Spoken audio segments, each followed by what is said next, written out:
Don Mischer, you have been producing these Emmys. This is what, your 12th one coming up. I want to know, what do you know now that you wish you knew 11 Emmys or 12 Emmys ago? The number one thing. Oh gosh, I don't know. I mean, I must say that producing the Emmys is fun because I was a child, a creature of television from my very early days as just a young boy, and so doing them and is really terrific because the Emmys are about looking at the best of television, and when you look at the best of television, and it's certainly true this year, I mean, the good stuff is really good. There is a lot of mediocre material on television, but on Emmy night you get to look at the very best.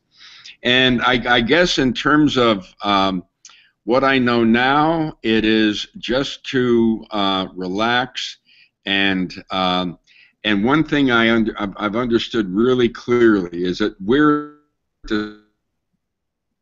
but the gun has not yet gone off, and the gun will not go off until July the 10th, and then we are really at a full sprint all the way to the finish.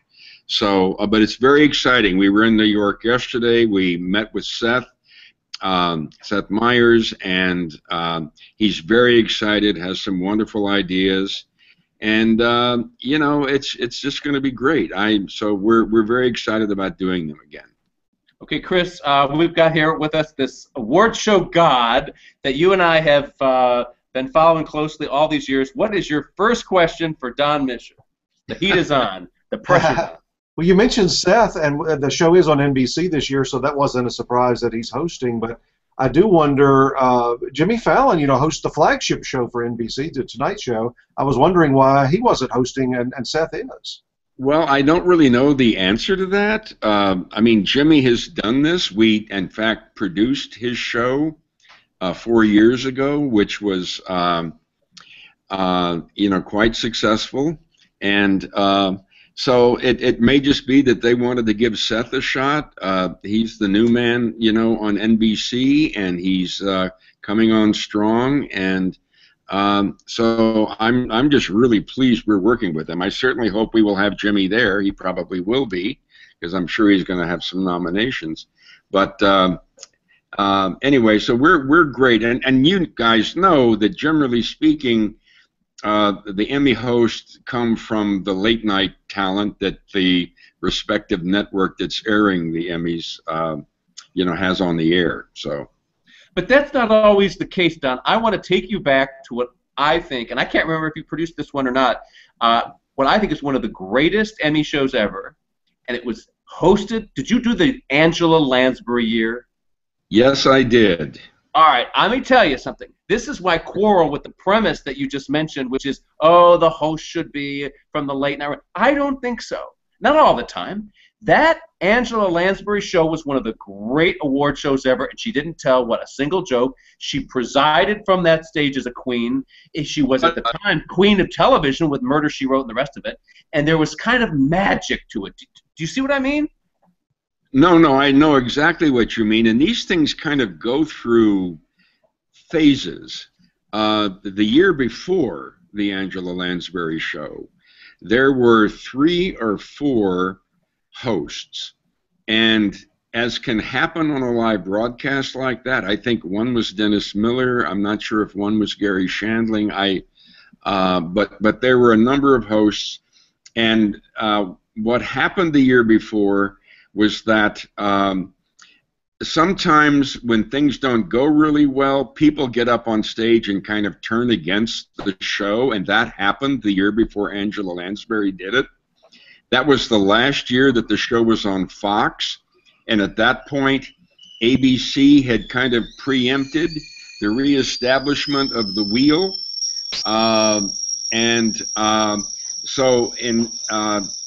they had. Hold on, I'm making my tea. Oh, okay. Another thing that was happening at that time, if I recall correctly, was that ABC had snuck in and made an offer to get the Emmys for 4 consecutive years without consulting with the other networks that were interested in having it returned to the wheel. Fox had had it exclusively. And there was going to be a boycott of the ABC Emmy show by everyone. That is the other networks. CBS, NBC, and Fox were going to boycott it. And there was a big issue for Angela because at that time she had the #1 show in America, Murder, She Wrote, on CBS on Sunday night. And there was a period in which Angela and I were talking almost daily where she wasn't sure whether she would in fact be able to go against the wishes of her network and decide unilaterally, more or less, to host that Emmy broadcast. That Emmy show was one in which the show had been going downhill and was kind of in a period of making fun of itself. And that show was a show in which we just made a decision, let's try and stop the bleeding and let's try and get this thing back to respectable. And that's what we did. And we got some criticism for it being a little bit dull or whatever, but she was wonderful. And we had just come off of 3 years with her because we asked her to come host the Tony Awards. So the 3 years before that, she had done a magnificent job for us hosting the Tonys on Broadway. So we had a good relationship, and she decided to go along with us. But it's great to hear you say that, you know, because I'm glad that people still remember that. It was an earnest show, but it had a lot of depth and a lot of meaning in it, and it was a first step, I think, in kind of restoring respect to the Emmy broadcast after it kind of slipped a little bit. But it felt very important to watch and special.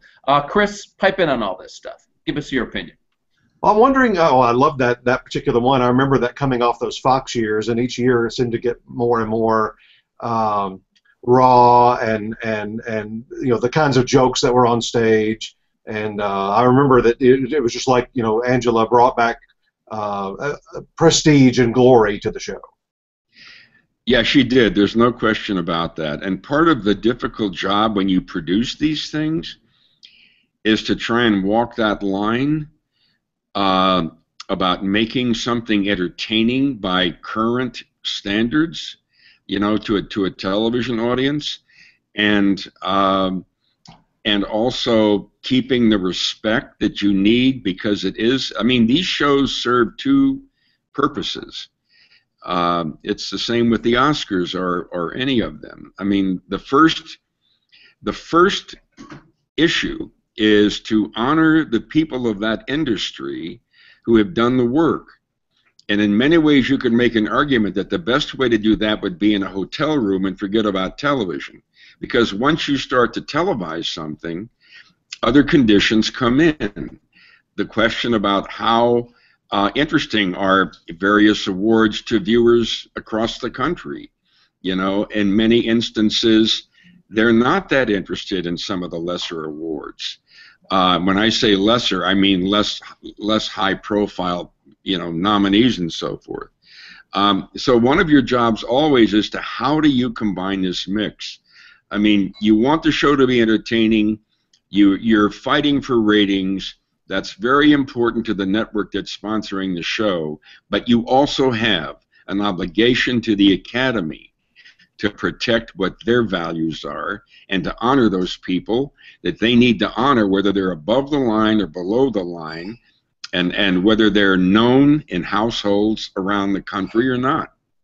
Don, let me bring up a beef I have about this whole issue of the clock ticking and you having to wrap up that show by 11 o'clock, having to worry about the affiliates. Sometimes, I'm talking about the Oscars here, sometimes nobody seems to care. And the show runs for 14 hours and they go, what the hell? We throw in a few more commercials, everybody makes more money, and it's a great show. Other times, you're too fast with that clock. And let me bring up one example of where I was screaming at the TV, and you produced this Oscars. I'm talking about the scene, brilliantly set up, absolutely magic time. It was so great. Billy Crystal comes on stage to salute Bob Hope. what an idea, and you set it up so well, and it was goosebump time. It was so cool, and then it just got started, and then you guys kicked it out. I mean, I was going, no, if there was one scene you should have just let go and allow the heart to. What happened? Number one, I'm glad to know that you remembered that. That we didn't make any cuts in that when we were on the air. That was the extent to which we had hoped to do it. It was very complicated. We had to rotoscope Bob Hope out of an old clip and adjust him electronically to fit behind a podium. It was real complicated to have that work where it worked on television and worked in front of the audience at what was then the Kodak. And we were able to do about 52 or 53 seconds of it.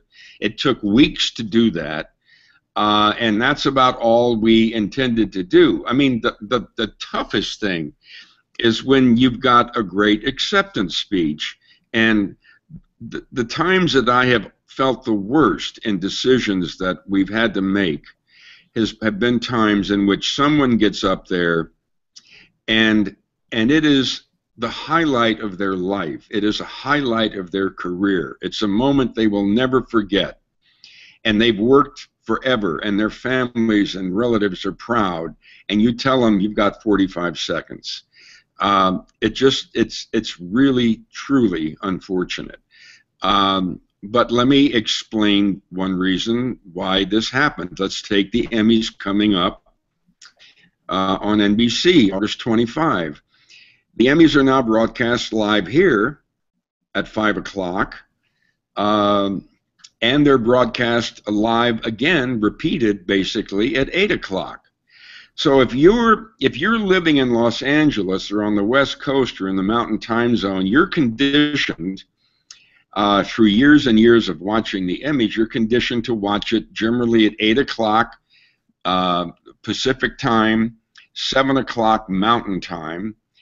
And so that will be the largest audience, there's no question. So in LA, we go on the air at 5 o'clock. If we run over 5 minutes, which means we don't get off the air until 5 minutes after 8 o'clock, and you live in Los Angeles and you turn in to listen to the Emmys, you're going to tune in just when the Dramatic Series Award is being given. All right? And we've kind of blown it. You know, so there's increased pressure, not just from the affiliates, but from the fact that the show repeats itself right away. Okay. And you'd like to start those things on the hour.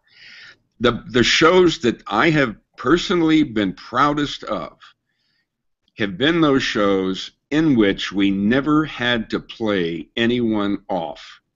4 years ago, when Jimmy Fallon hosted the show, and also the year that Neil Patrick Harris hosted it, which was the year before that, which we produced both of those years, we never had to play anyone off. And I felt I don't think anybody else had even noticed it. But I mean, for me, it was, I just felt really wonderful. And as Gil Cates used to say, the award show gods smile on you where they don't smile on you. And, you know, you produce these shows, and the two most important things to making a successful show, you as a producer have absolutely no control over. And that is who wins and what they're going to say. And connected to that is how long they speak. When we go on the air, we're sitting there with 25 scenarios on a computer in front of us with different systems to get the show off the air on time. And if everybody kind of plays by the rules and you get a certain kind of momentum going, and both the Fallon years and the years with Neil, there was a certain pacing in the room that picked up and people kind of got it. And I noticed when I went back and checked the times, people got out of their seats quicker, they got to the microphone quicker, they got off the stage quicker. And if you're lucky enough to get that kind of a rhythm going to the evening, you stand a good chance of doing it. But it's when we're on the air, that's the biggest battle we have, and you try and do that without being disrespectful. And you know, many times you've thought about funny ways we could do this. What's a funny way that you could encourage people to, you know, speed up their speeches or stop talking when they reach a certain time limit? At one point, I thought about bringing a trumpeter out, just a guy in a really fine white tie tuxedo, and if you start to talk too long, he just walks out with his trumpet and stands next to you like 4 or 5 feet away. And then if you continue to talk, he slowly picks up the horn, turns, faces you directly, and starts to play, you know? Now, and we've had a lot of funny ideas like that.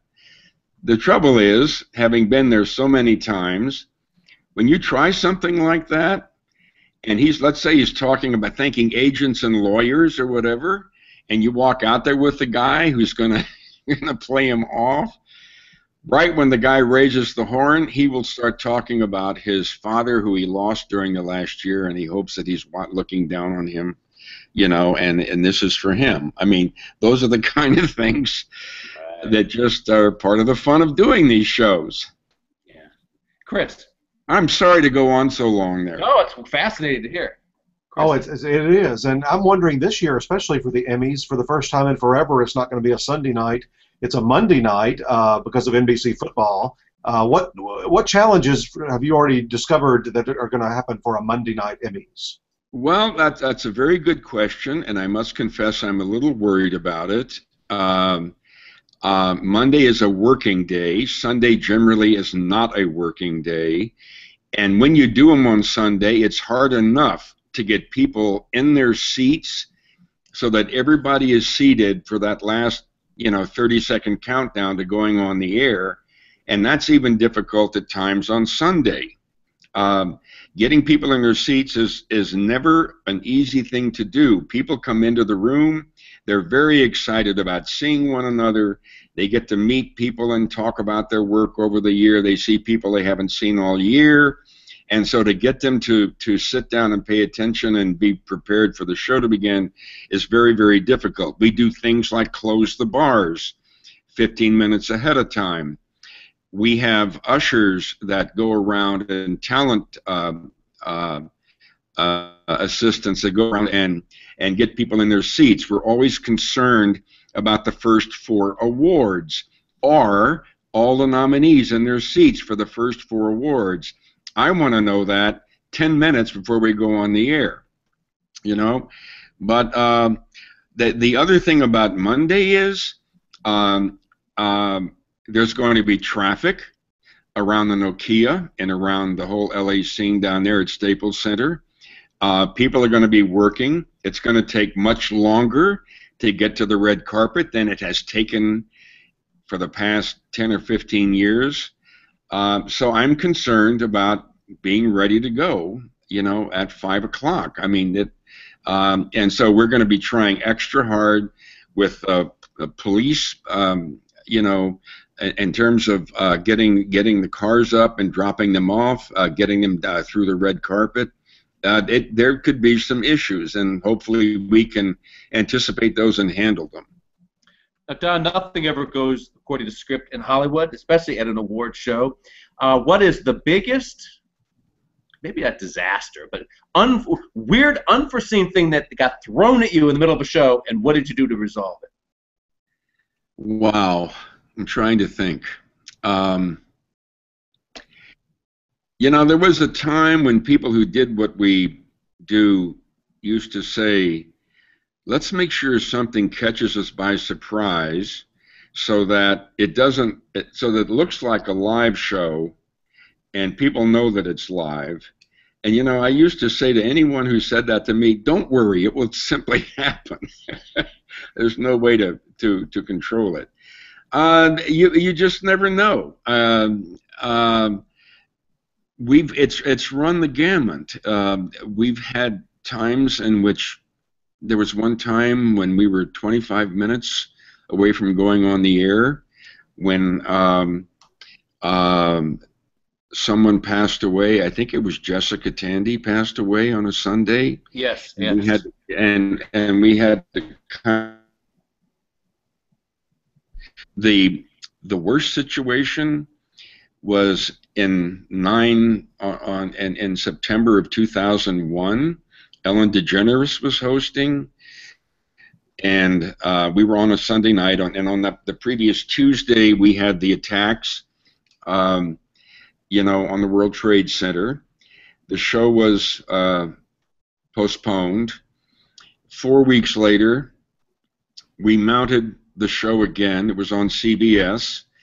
And it became a two-city show. In New York, it was now a show in which we were going to be doing the Emmys both in New York and in Los Angeles. And in New York, we had Walter Cronkite to host. We had Giuliani. We were going to do it out of Studio 8H. And it was really going to be a wonderful show. We had the UCLA, USC choir out here that was going to sing a song at the end with there was a New York police officer who had a wonderful, wonderful voice, and we were going to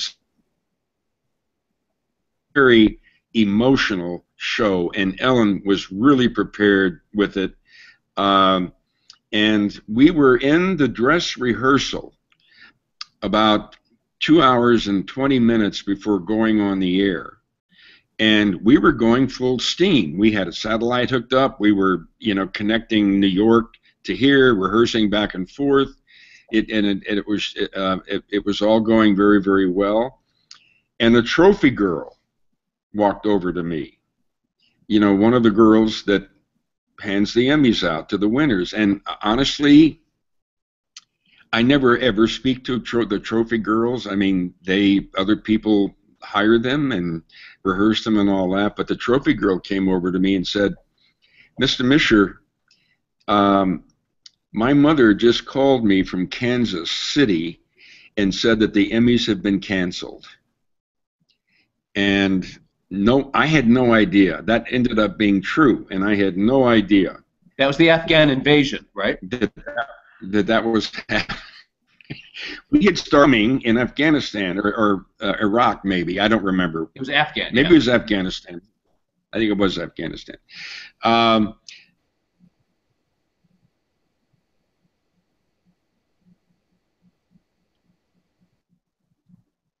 Okay, the screen is frozen up there. Announced on the news, and the trophy girl let me know, and but that's just part of what happens. Wow, I was there. I was out front on the red carpet with E Network when we went through the same ordeal. Oh, by the way, there's not going to be an Emmys this year. Back in the old days, you mentioned shutting off the bar. I remember talking to some producers way back in the days when there were actually liquor bottles on the tables. Remember, the Emmys would be at a banquet. The Oscars were too for a while.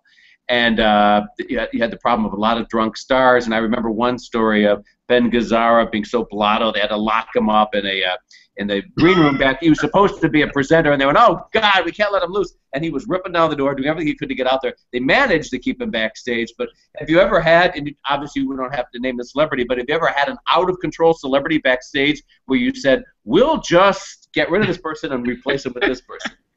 I don't ever recall anyone being inebriated, and that's a surprise now that I think about it, now that you asked that question, because you would have certainly thought that would have happened.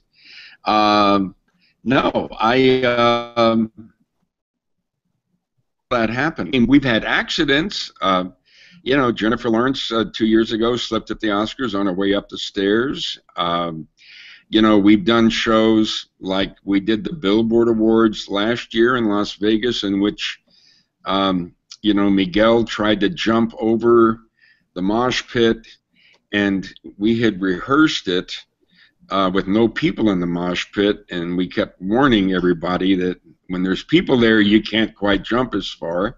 But anyway, a jump was made, and a young lady was hit. Those are just things that happen, and suddenly it was hilarious because within 2 minutes, the #1 hashtag sweeping the social community was lawsuit. And even in 9/11, on that year, finally in November, no longer at the Nokia, but now at the Schubert Theater, before that show went on the air, Gary Smith took over because I was going on to produce the opening ceremonies of the Salt Lake City Olympics, but I was there with Gary that night. And we noticed the World Series happened to be that night, and the Yankees were playing the Arizona Diamondbacks. And Gary and I noticed that every time we came out of a commercial break, the house was getting increasingly empty. And so after the third commercial, I went back into the lobby, and I realized that in the lobby during the commercial break, the baseball game was being broadcast on the monitor. I remember this. I was backstage, yes. And so nobody would be coming back in. So Gary and I huddled up, and we said, okay, we can't do this. They got to stay here. So we said, okay. So what we're going to do now is, the minute we go to a commercial, the second we go to the commercial, we're going to put the World Series game, and I think it was game number 7. Okay, we're going to put the game on the big screen, and we did that. Okay, and we kept the people there. But what we didn't realize was, I said, let's keep this thing on as long as we can before and then cut the feed just before we come up out of commercial. And that's exactly what we did. When we faded up out of commercial, we had 2,000 people booing loudly at us. And I remember Gary kept coming out giving sports scores to updates, right? Yeah, that's right. Well, yeah, and then David Hill at Fox Sports, who was carrying the Yankee broadcast, he started announcing who was winning the Emmys, saying you can watch the World Series, you don't have to go and listen to the Emmys. So we had Ellen start to announce the score during the show, But it was one of those little moments that I know I'll never forget. That's great, Chris. For this next Emmy ceremony, I want to ask you, 4 years ago when Jimmy hosted, you started a new thing that they've kept going the last 4 years, and that is combining like all the comedy categories and then all the drama categories. Yeah, the genres. Yeah, is that something genres? Again, you're breaking up, but I think I know your question. But we are going to continue with the genres. It's a nice way to kind of focus on all the things that happened in comedy or all the things that happened in miniseries or movies during the evening. And since we did it the first time 4 years ago, it's been followed kind of in one form or another. So we're going to stick with that because we think it's something that did work. Okay, Chris, I'll give you the last question. We'll wrap up after this. What is it? You have the on the Emmy ballot this summer, you've got the Breakthrough Prize ceremony that was back in January, hosted by Kevin Spacey. How is that different from other of these live events that you've done? Well, it was very different. Look, we're fortunate enough to do a lot of big entertaining things. Work. This was really different because a Russian venture capitalist called us, Yuri Milner, and said, look, I'm working with some people in Silicon Valley, and we want to try and raise the profile of scientists. Yuri said, there was a time when scientists were celebrities and in which they were household names and in which they appeared on magazine covers and in newspapers, and he meant like Albert Einstein, Thomas Edison, people like that. He said, but they just really kind of fallen out of favor. So we want to do something that will reward those people who have dedicated their life to science and really crossed some sort of threshold. And that just really sounded fascinating to us. So to make a long story short, we ended up doing this. Mark Zuckerberg, Sergey Brin, Jack Ma, partnered up with Yuri, and we gave 9 prizes in life sciences and in physics and in mathematics, and in one 45-minute period of time in a remarkable location up at a NASA air base in very close to Stanford, up in Silicon Valley. We gave $27 million away. We gave 9 scientists $3 million each. No strings attached. Did not have to use it to invest in their work, although many of them did make that decision. And it was interesting because we found a lot of people in the Hollywood community who actually were quite interested in science. I mean, I knew that Anne Hathaway was a student of physics, and I had heard that when she's on a movie set, she's often reading physics books and theories and string theory and reading about wormholes and in the universe. And there are many other ones. Ashton Kutcher, Mila Kunis, there are many other ones who are really, really interested in science. So it was kind of an opportunity to bring together a little bit of the Hollywood community, all the leaders in the technological, innovative fields where Silicon Valley is far ahead of everybody else.